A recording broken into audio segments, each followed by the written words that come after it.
Welcome to Finance Deep Dive. Today, we're going to build your personal financial blueprint. This is your step-by-step guide to figuring out what you can actually afford. So, let's just dive right into it. We're going to tackle that one big question that causes so much stress for pretty much everyone. Can I really afford it? Maybe it's that dream house you've been scrolling past online. Or hey, maybe it's just that comfortable retirement you're hoping for down the road. Or, just that simple feeling of being secure about the future. Well, here's the thing. The answer isn't just about the number you see in your bank account. In this video, we're going to give you the blueprint to find that answer for yourself. It's all about having the right plan. So let's get to it and build it together. Okay, first things first. Every great building needs a solid foundation, right? For your finances, that foundation is what we call a financial audit. I want you to think of your money kind of like a waterfall. It all starts with your income at the top, but if you've got leaks from spending, it means less and less water is going to make it down to your savings and investments. So how do you get that 30,000-foot view? You start with your net worth.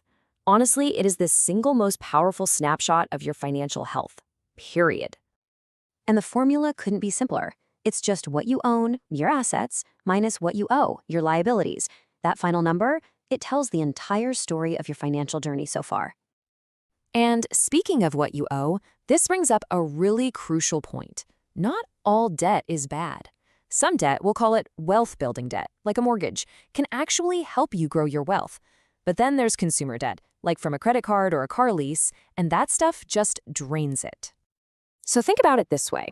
If your net worth is a photo, a snapshot in time, then your cash flow is the movie. It's the story of your money moving in and out, day after day. Okay, so now that we've got our foundation poured, let's actually apply this blueprint to one of the biggest financial goals out there.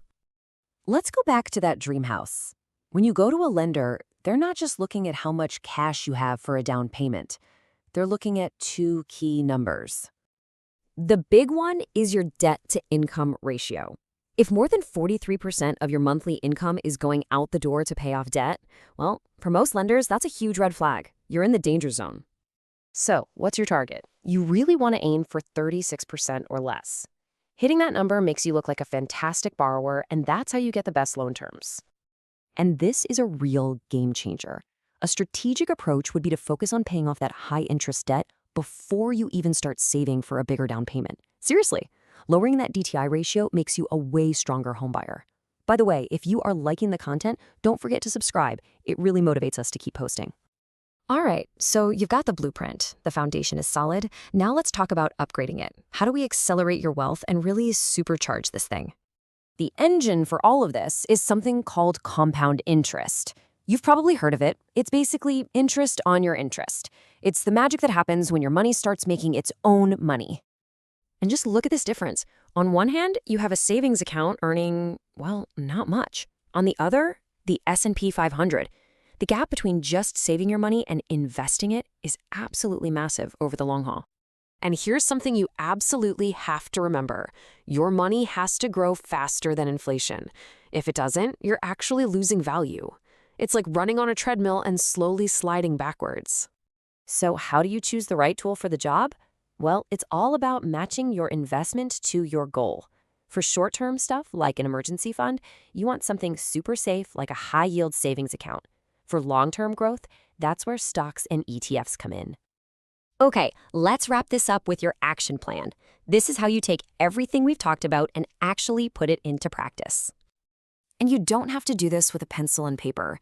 There are so many great online tools out there. Retirement calculators, budgeting apps, you name it. They turn this whole process into something you can actually play with and see the impact of your choices.